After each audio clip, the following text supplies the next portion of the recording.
Hello, friend, and welcome to the U-Turn Podcast. This is the absolute place for you if you are ready to create a business, a career, a personal brand, or just a life that you are so proud of. And every single week, I'll be bringing you PhDs, subject matter experts, psychology practitioners, business leaders, all onto the show to elevate your success in your work and also your life, so that you can leave a legacy, you can amplify your authority, and you can really skyrocket the amount of opportunities that you are creating for yourself in your career, whether you're in corporate or you're a business owner. My name is Ashley Stahl. I'm an international best-selling author of the book U-Turn: Get Unstuck, Discover Your Direction, and Design Your Dream Career. And most importantly, I'm the CEO of Wise Whisper Agency.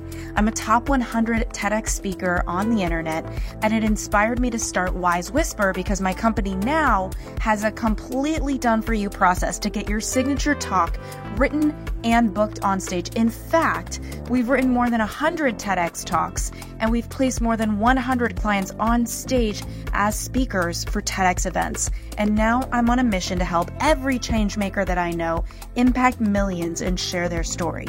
So right now, I'm excited to bring you right into this week's episode. All right, U-Turn friends, I'm bringing you Kathy Caprino today, who is somebody that has been in my orbit for so long, so many versions of myself. She's been in the career space like I was, but she's a little bit different, a little bit more focuses. She's an international career and leadership coach. She's a writer, she's a speaker, an executive trainer, and she really helps professional women advance, they thrive, and just reach their highest, most rewarding possible potential. She's been named a top voice with LinkedIn, and she's a former corporate VP, trained therapist, seasoned executive coach, and senior Forbes contributor, sought after media source on career issues. And she's the author of 2 books, including her latest, which is called The Most Powerful You: 7 Bravery Boosting Paths to Career Bliss, which is now offered as a training course for individuals and organizations. And she also has her podcast called Finding Brave. I could go on and on. You could check her out at kathycaprino.com. I'll put it in the show notes. But what I'm most excited today to talk to her about is, she talks about 7 most damaging power and confidence gaps that negatively impact 98% of professional women and 90% of men today. Surprise, surprise. There's a discrepancy. The women be taking the hit. And I would just love to also talk to her about confidence boosting. Like, how do we really do that? And just what she's seeing in the career space right now, because I've completely stepped out of that with Wise Whisper Agency. So, Kathy, finally, we get to hang out. I'm so happy to be here. I'm honored, Ashley. My goodness.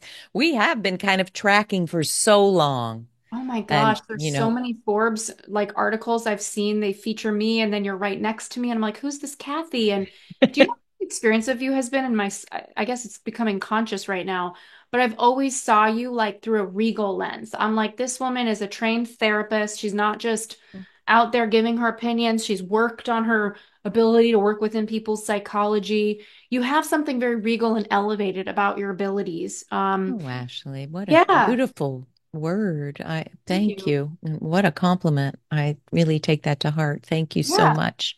Yeah, Thank and you've always responded. I feel like we've also had email exchanges because we've been looped on similar email lists within small groups. right. And you've always been the person that wants to add the value and share and respond. So I just really see you. I appreciate you. And I know a lot of people listening, they're probably thinking, okay, well, why is Kathy doing this? Everybody has a different reason to be a career coach. I kind of fell into it, honestly. I just got Wow. really good at helping people get job offers way back when. But Wow. what brings you to who you are now, and why did you write about power and confidence gaps? What is it about that for you? What an amazing question. Thank you again for those kind words. So it's a story, and I'll try to make it brief. Um, I had when I went to college, I thought I was an English lit person. I love psychology, and I had a dream of getting into publishing and interestingly, helping authors birth their ideas. That's what I thought the dream was. I get out, bail on that dream instantly, and got into publishing, but marketing, membership services. And the older I got, the farther away I was from who I really wanted to be. But worse than that, as I hit 40, I faced so many bumps turned into crises. So, sexual harassment, gender bias, gender discrimination, toxic colleagues, narcissistic bosses, chronic illness. Zero, look, I can't even talk about it without the choking for a minute. Zero work-life balance, chronic illness, as I said, and my kids were little then, and I wasn't in the fabric of their lives, right? But worse than all of that, I swear to you, was waking up every day saying, is this what my life is going to be? You know, the family part rocked.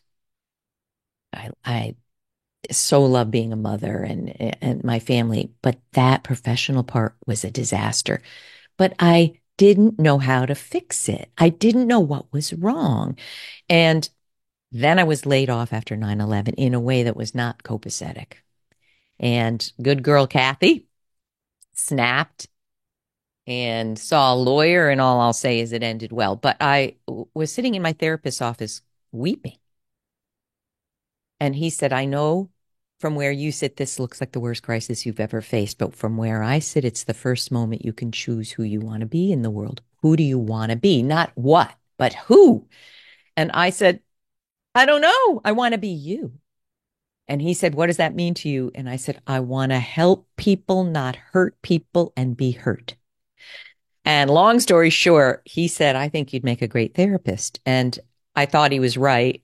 And I got a master's in marriage and family therapy. And that was the most life-changing experience, Ashley, because if you're going to be helpful as a therapist, you have to find a way to love every person that's sitting in front of you. Pedophilia, rape, incest, suicidality, hard stuff, you know. It was so life-changing, but that wasn't the ultimate destination. I would notice that when career women would be on my calendar for therapy, it was usually about depression and anxiety and being lost. I somehow lit up. So I studied being a coach, and now I've done that 17 years. And part of that, you know, you were talking about regal, which is such a beautiful word.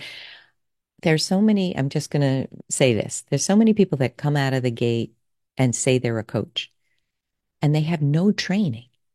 And even CEOs have left and say, now I'm a coach. I'm sorry to say it, but everybody isn't a coach. And you have to be trained about what it is to help someone on their journey, not just give advice. But I love it so much, but I have to say, I also love the writing and the training and research. I used to be a market researcher too. So I don't just make stuff up, you know?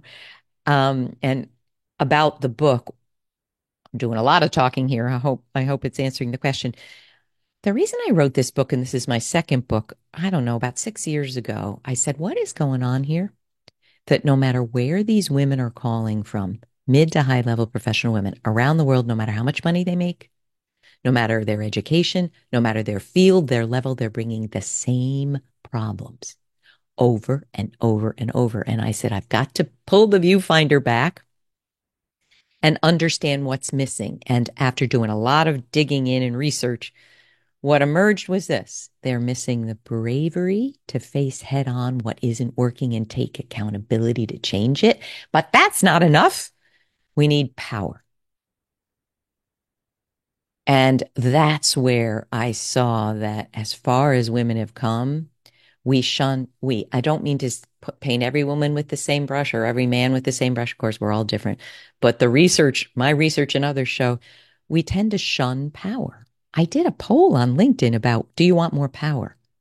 Mm, And so many women said, no, mm. power is abusive, power is aggressive. And I said, well, what do you want? And they said, influence, impact. I said, I hate to break it to you. You You need power. cannot have that without power. So I decided to figure out, what does that mean? What is power? What are the 7 ways or 10 ways? It was first 10. Now I broke it down to 7. What specifically do we need to do differently with regard to power and bravery? And that's what that book is. And that is truly what I focus on every single day. Wow. Wow. Okay. I love the topic of power. And I know in your recent book, you write about like, what is that gap? And I found that so interesting that you talk about those damaging power and confidence gaps. So Maybe we have time to go through all seven. Hopefully we do. What would you say are the first few that sit with you the most, or maybe there's a chronological order?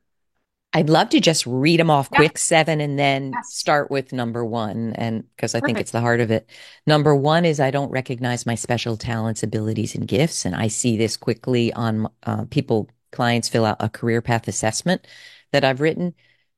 They can't answer how do they stand out? They can't answer it. They leave it blank, or I don't Mm, know, or I'm still struggling. Number two is communicating from fear, not strength. Number three is reluctance to ask for what you want and deserve. mm, Number four is isolating from influential support. We have mentors, but we don't have nearly as many sponsors, the high level influential mentors that men often have. Number five is acquiescing instead of saying stop to mistreatment and unfair behavior to us and around us.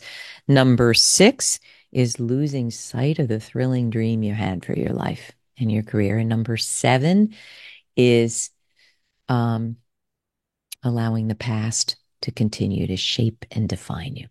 mm. So a video of mine's coming out soon about night. This is my belief. 90% of career problems are not career problems. They're They're not career problems. problems. What are they? There are problems in how we view ourselves, how we see ourselves, how we're trained culturally in societally to speak about ourselves, to think about ourselves. It's our mindsets. It's all about how you are showing up and approaching your job, your career, your interviewing. They're really not career problems. I Mm, mean, they manifest as my boss is abusing me, or I never get ahead, or I'm so underpaid, mm, or no matter how many job interviews I have, I don't move forward. They manifest that way. But almost always I see a crux that's in the way. And if you don't deal with that root, no matter what career, no matter if you move from VP to entrepreneurship, you're going to have the same problem. And, the reason I know this is after I left my toxic corporate career and became a therapist, I said, well, those years are over, those horrible experiences. And mm, honest to goodness, I launched a therapy practice with a number of individuals. The same exact stuff started to happen. mm, Narcissism, mistreatment, not speaking up for myself. And so it really was me becoming a therapist and getting energy healing and therapy myself, and then really understanding what the heck's going on here. mm. How was narcissism showing up with you being a therapist? Was it with yourself, or was it something you were experiencing from other people? It was the people I was partnering with. Hmm. Um, and truthfully, I talk about this in the book, but my beloved parents are passed. Mom died last March at 98, and my father, my beloved dad, died 10 years ago at 93.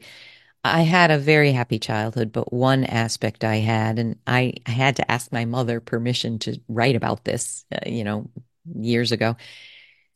I couldn't speak up to my mother. She's Greek, and you didn't challenge her. And Mm, later I said, Mom, I'm about to write about this. I'd like to write about this. I'd like to speak about this. What do you think? And she was silent. And I thought, oh no. But she said, yeah, I can imagine you would think you couldn't speak up to me because that's how I was. She was fierce. That's how I was raised. You do not challenge your authority figures. I bring it up because if you grew up where you could not say what you feel or challenge other people, or there was other forms of narcissism, you're going to find it everywhere you go. It's going to be in your partnerships. It's going to be in your staff. It's going to be with your bosses because it's what you're familiar with. What do you think when I say that? I think that everybody comes from a certain type of nest energy and things are comfort zones, and it's pretty powerful. And I think a lot of people don't realize what happened in their nest and what they made it mean. I know in my own nest, I developed some very positive things, also some very painful things, right? Like I developed a sense of urgency because my dad lost all of his money. And I remember watching him when I was a kid thinking, I better freaking learn how to make money so I don't have to have a bad time like this. And so Right. I've had like ants in my pants my whole career because the fear of God has been in me of Right. having to go through what he went through. And in some ways, I did go through what he went through. But this urgency lives on inside of me. And so I think how our caretakers show up with us is so paramount for the meaning we make about life, the meaning we make about ourselves, and who we be in our careers. And that's the thing. Like, I don't know if you've ever listened to Steve Chandler, Kathy. Did you ever listen to his stuff? I don't. Now I will. Like, he's a coach, and I just find his perspective, anyone who wants to be a coach, I always tell them to read Prosperous Coach. He wrote this book about it. Oh, I'll check And it out right away. he has a distinction about personal versus professional self. And he talks about how your professional self wants to be respected, your personal self wants to be liked. And your personal self is all about like all your wounds and all the little things you're bringing in your backpack with you Mm, for people to like you.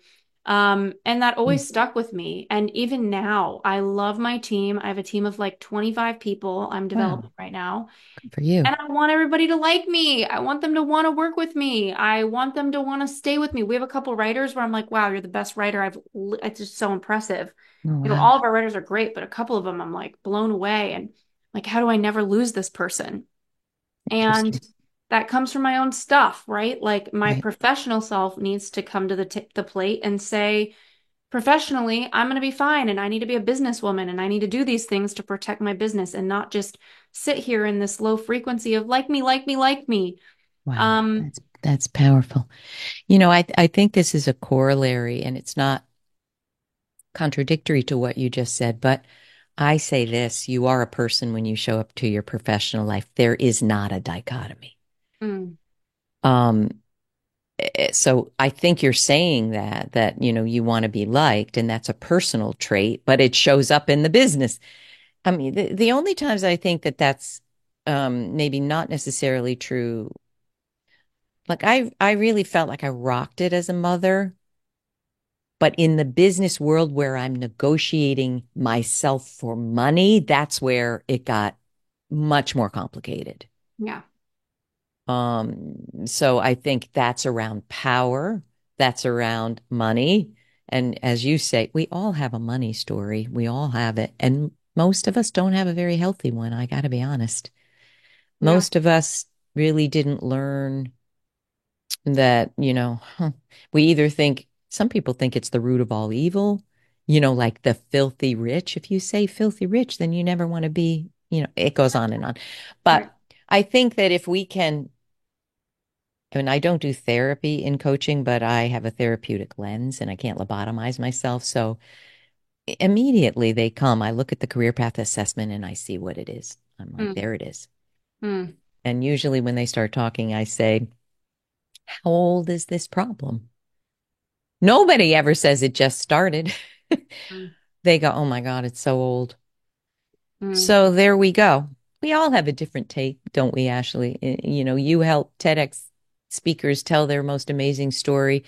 We all have our own lens of how we help people. For me, it's looking at who you really are and mm, where you are not confident and powerful. And if we can go there and close that, mm, everything about your career is going to get better. Now, sometimes, as you know, none of this you don't know. Your ecosystem, whether that's your family or your company, they're used to walking all over you, or they're used to you not speaking up potentially. So all of a sudden, when you start to change, it's not a magic bullet. Sometimes the system rejects you because it's not who they signed up to have. So then you have to realize, okay, this ecosystem isn't for me anymore. It worked, I guess, when I didn't speak up, when I didn't assert myself, when I didn't use my voice. So it's a journey. Well, that brings me to a really powerful topic, which is how many women aren't using their voice to step into their power. That's actually something I probably deal with more than anything. And well, I don't deal with it a lot at Wise Whisper Agency, but I feel a lot of pain when I'm confronted with having to use my voice. Because usually I don't really hear about we have 50 TEDx talks we're writing and booking right now. I'm not Amazing. hearing, we have creative directors, we have 10 creative directors, 15 writers. Our chief creative director was Steve Jobs' right hand and wrote a bunch of speeches for his team. So our team Holy is cow. pretty like in their power with their professionalism and what they can do. So I don't really hear about a talk unless the project is going wrong. There's been about two clients out of 50 that I've heard about them. And that's when it's time for me to use my voice, right? It's time for me Right. to look at the contract. What's the issue? Do they think we're stupid? What is going on, right? Like what's the real problem? So going wrong means they're not happy or they're saying it's not moving Exactly. forward. Wow. Exactly. And I actually am dealing with a situation like that tomorrow, which is interesting because I haven't really had, I mean, it's just been kind of like sunshine and flowers over here most of the time. But tomorrow I need to talk to a client where basically their scope was almost done and we delivered everything they asked for. The client was like one of those very big business owners and he delegated all of the work to his team. So we had all these people on our calls and we basically wrote the draft for his TED Talk. It looks like he probably didn't really take a look at it until the end of it, right? Because then he came in with, well, actually, I want this and I want that. Well, we can't rewrite your whole thing. We're pretty much at the end now. But then I wanted to people please. So I said, okay, let's rewrite your whole thing.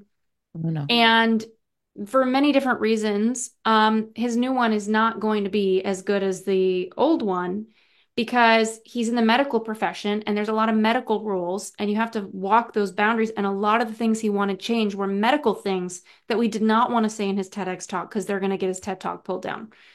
So Dear. anyway, we rewrote what he wanted, and now our booking team is looking at it saying both the one that you had before is workable, the one that you have that he demanded now is not.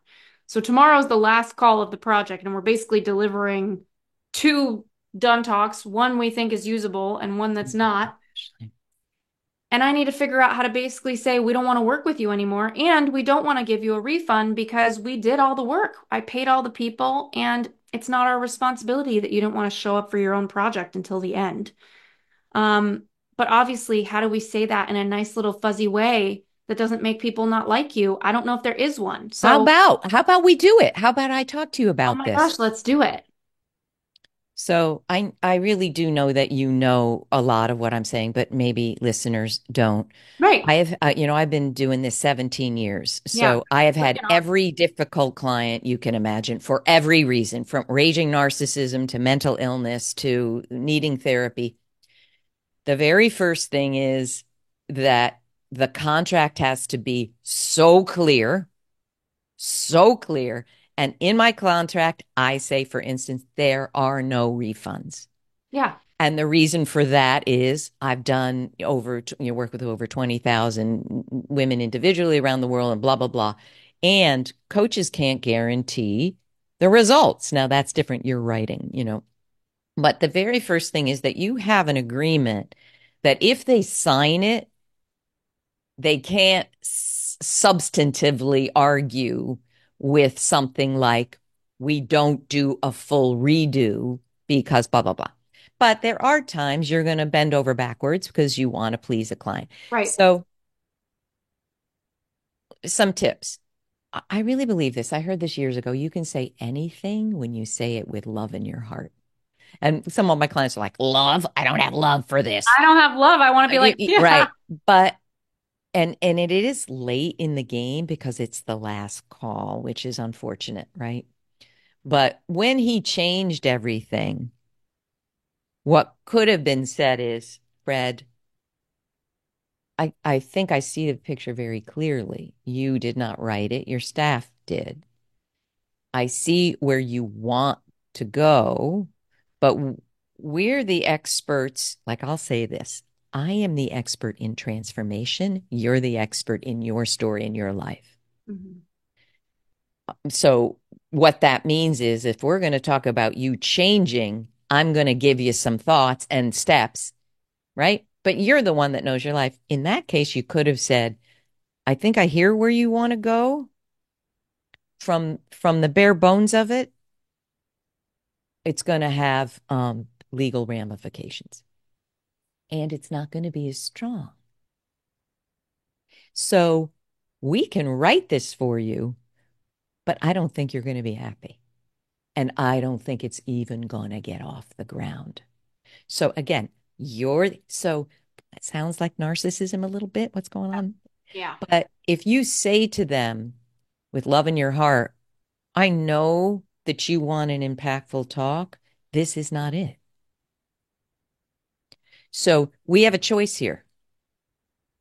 We can try to write, this would have been 5 weeks ago. We could write this again, but we've done this a lot.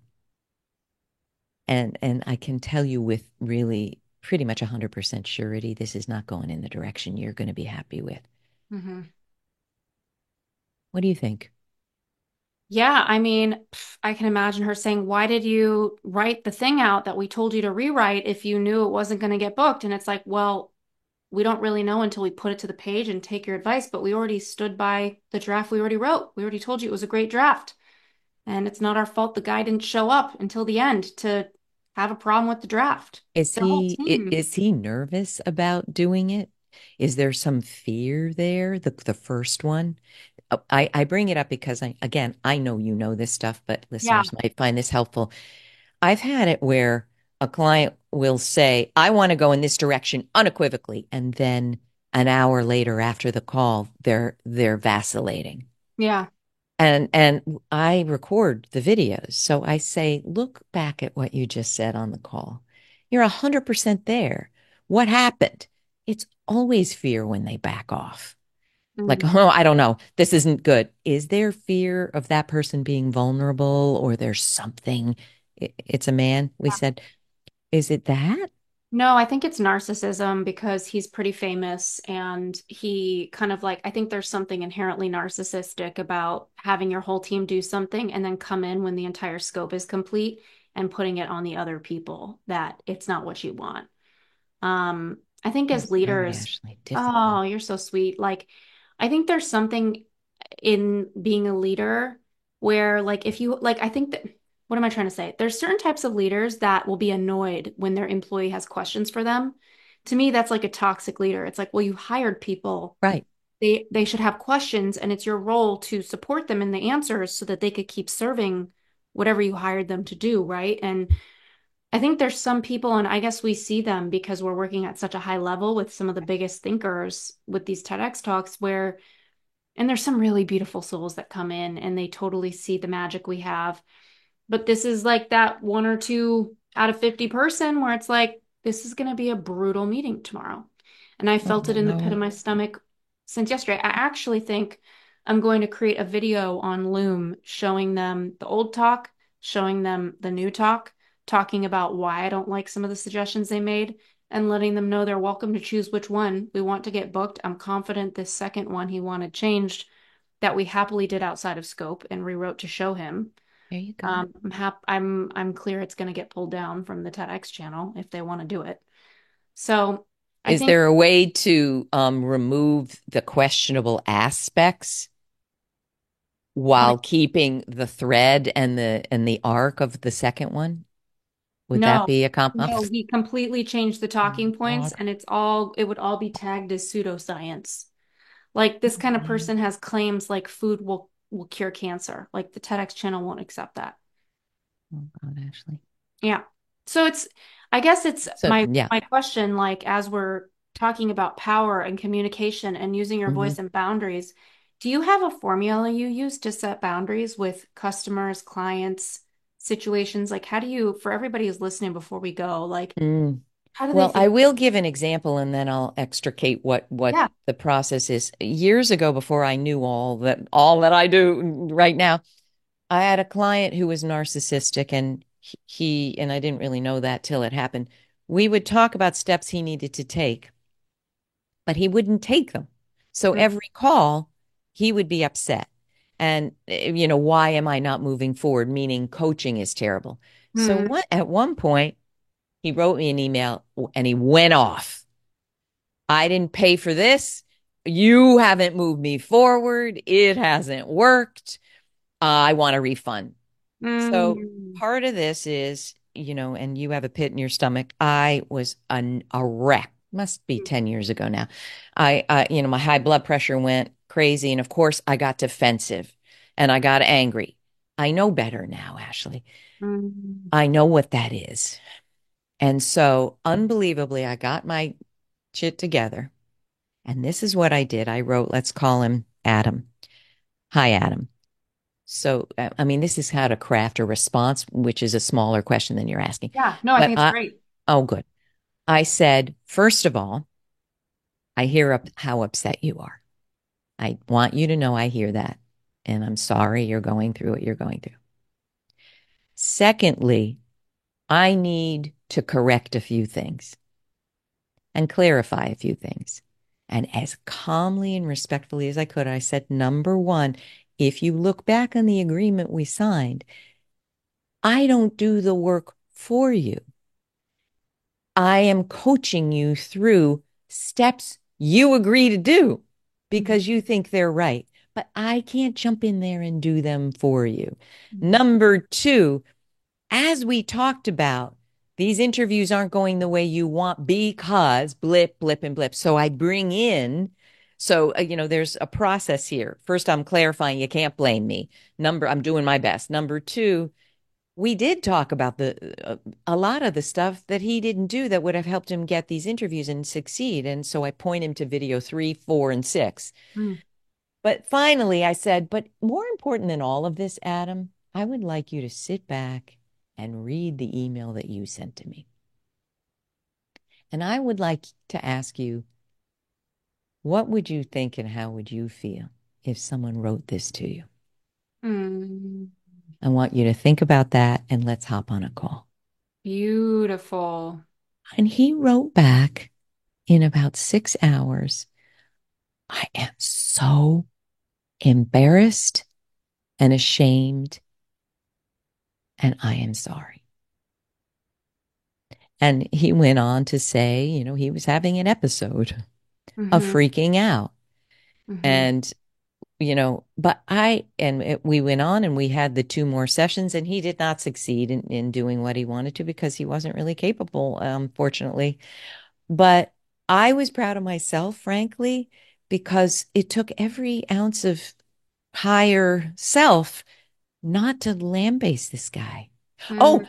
I did say at the very end, and by the way, if I ever receive an email like this again from you, we are done and there are no refunds, as you know. Thank Mm. you so much. I said it. Mm. So to extrapolate, I think the key is no emotion, no defensiveness on your part, Mm. calm as can be, but you need to be incredibly clear that the way this process works is not that the person doing the talk is unconnected to the process of developing the talk. That doesn't work. Why would it ever work? Hmm. Unless these people, know you inside out. And so I that just, doesn't work. But we bent over backwards and broke our own rule and our own agreement that we would do a rewrite. We don't believe this rewrite, modifying it per your team's recommendations is going to be successful. And worse than that, it's going to land you in a lot of trouble. yeah. I mean, you just say it. This was so good, Kathy. I'm Was that actually, helpful? yeah, I'm glad for everyone because I do think there's power in speaking up, and I think there's even more power in speaking up with calm energy. Calm energy. That is and I had a therapist once who said you are your most powerful when you're calm. Oh, it's really true. It's really, Because when we're not, that everything is energy. yeah. And that's what they're reacting to, and they're going to get defensive. If you're full of, I mean, love. I love you, brother. I love you, sister. And this is why this can't fly, Yeah. but calm, because I can tell you from what you've just told me, I wouldn't want to be in this person's head or No. heart. I mean, he's famous and he's got thousands of employees, some of which are taking his TED Talk on until the end. But I think these are the things that give me perspective when I'm sitting in this seat, especially as a woman in business. There's something about my partner. He has a venture fund and I watch him navigate conflict and he's so candid. Then there's me and he's like, "What are all these emotions?" And he doesn't say it in a demeaning way. It's more just like these What is that? these aren't gonna move it along, girl. So I'm like, help me get them away. Like I need Well, calm. that's what I mean, that this is not a career problem. This is our reactivity, and that how old is this problem? Mm-hmm. Probably old. There's one other thing I want to leave listeners with. I will be 100% honest. I do not work with CEOs for this reason. So many are incredibly, in order to have risen to where they did, they're incredibly well defended, meaning they are not open. Yeah. It's defensiveness, it's power. Not all CEOs. There's amazing. I'm dealing with one right now who I adore. But generally, to have gotten to that spot, there can be narcissism. There can be, because we have to, when you're at that level, you got to make decisions, you got to live with them. Mm. So, one thing I've decided is it's mid to high level professional women, but not the C-suite and that I work with, and I'm overjoyed because they're emerging leaders who are hungry for growth and they're not overly well defended, meaning I am closed to whatever you have to say. They're open, they're vulnerable, and maybe as part of your application process, Mm-hmm. and that's another thing, people, I would have more clients if I didn't have an application process. I can see very clearly how this person is showing up in the world, and I can tell if I'm going to be successful with them and if I'm going to enjoy the work. Right. And at my old age, no, I am not old. My wise age, I don't want to do work that I don't enjoy. Yeah. Amen. You think it's helpful? Will it tomorrow go better, you think? I think based on what you just shared, I'm gonna have a lot calmer of a video. I was already gonna be as calm as I could, but like just listening to your energy with your email exchange, I hope that we just transmute that, not transmute that, we transfer that to everybody who's been listening to carry the essence of that into their conflicts at work. And I hope they check out your book. Kathy, where do you want to send everybody to come find you? You're such a joy. You sweet thing. Thank you for letting me do that. KathyCaprino.com is great. FindingBrave.org, my podcast, which you're going to be on very shortly. Ashley, I can't wait. And my book, Most Powerful You can find that anywhere that you buy your books, Amazon, etc. Beautiful. Thank you again. Thank you for having me. Can't wait to hear how it goes tomorrow. Will you let me know? Yes.